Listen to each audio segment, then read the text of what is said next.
Good evening, everyone. Thank you for coming. We'll go ahead and get started. I'm sure you have other plans that you'd like to continue, so we'll try to get through this very quickly and efficiently. First thing we're going to do is show you some slides of people enjoying the Commons Club at various events that have been held here over the past year or so.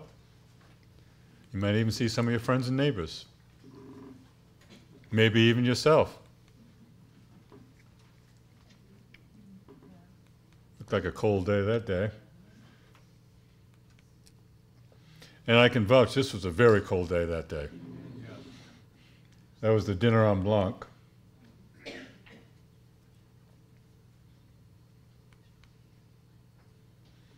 Okay.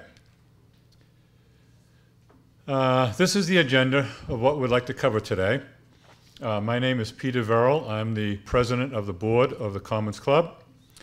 I'm going to give a brief introduction, and then I'm going to turn the meeting over to Joe Akowski, our general manager, who will go through the meat of the project with you.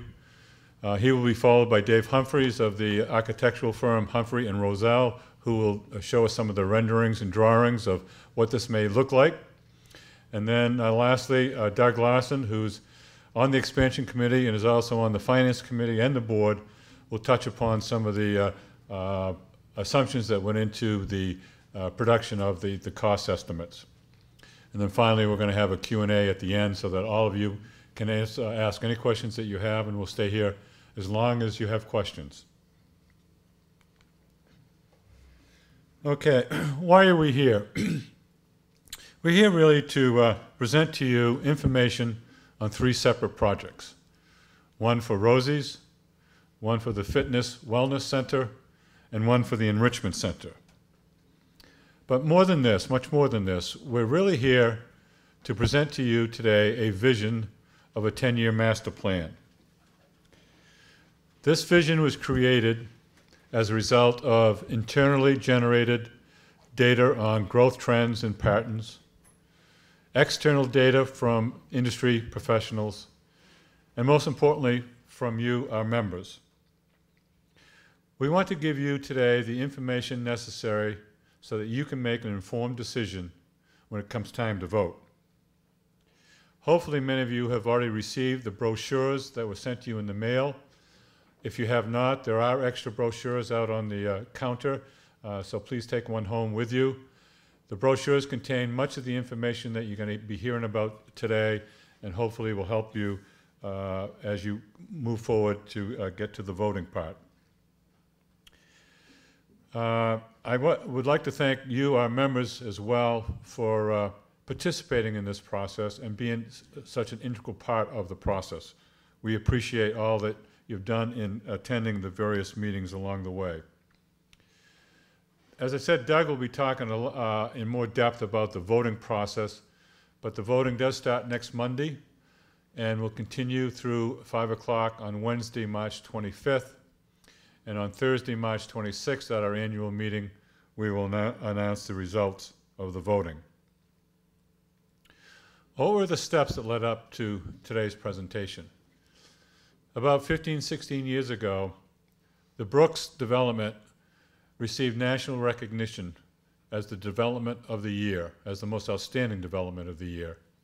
And we think primarily because of the amenities which the Commons Club offers. As other clubs expand and renovate, and as we continue to grow, we want to maintain our status as the premier amenities club. We want to be the development, whether it be Spring Run, Copperleaf, Shadowwood Preserve, or Lighthouse Bay, where people want to move to because of the amenities that the Commons Club offers. This process started almost 3 years ago when the board held a workshop to discuss past and future growth trends at the Enrichment Center, Rosie's, and the Beach Club, and the Fitness Center. Based on this discussion, it was determined that additional study was needed.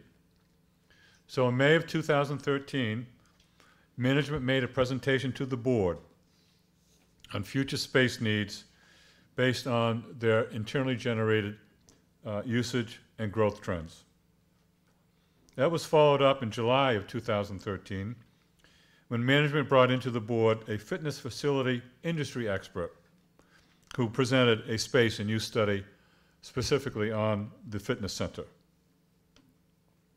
Based on the results of these studies and data, the board determined it was prudent to begin to seek member input relative to possible future expansion needs. So we held member informational meetings in November 2013 and again in January 2014 with several hundred members in attendance. We followed that up with 8 smaller focus groups of about 12 to 15 people per group, which were held in January and February of 2014. These smaller groups allowed for a better dialogue between the board and our members, as opposed to the informational meetings where there might be 100 people in the room and some people are reluctant to get into a dialogue in that type of environment.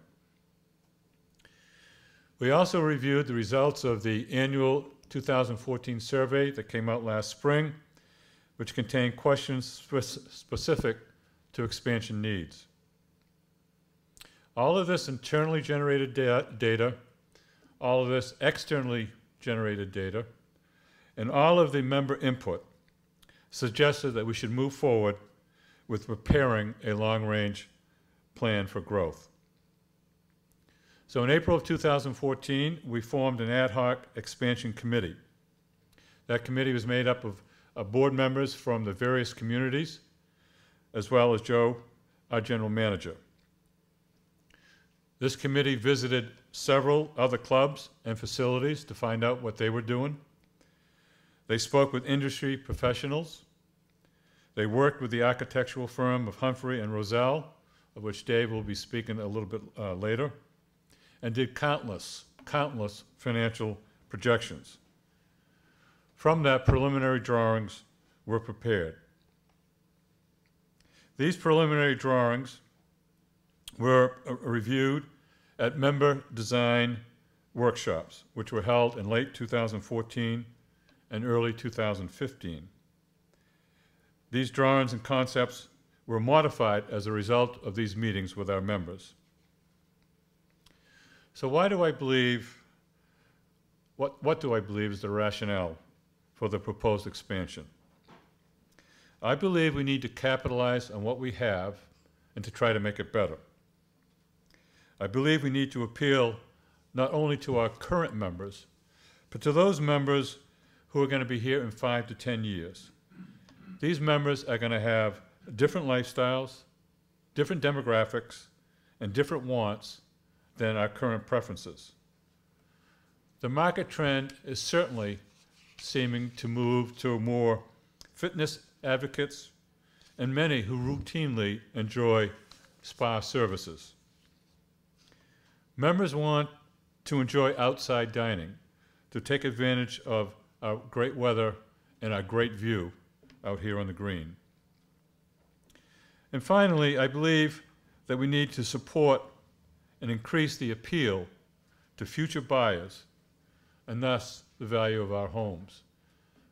There are so many new developments coming up, and the potential buyers have so many opportunities to select a location to buy, and we want that place to be here. So here we are today. Joe is going to come up and present the meat of the project. But lastly, I would just like to urge all of you to view this as an investment in our future, an investment in your future. I don't believe there's any other place in Southwest Florida that you can find the excellence of amenities that the Commons Club offers. So I'm hoping that you'll view this positively. Thank you. Joe.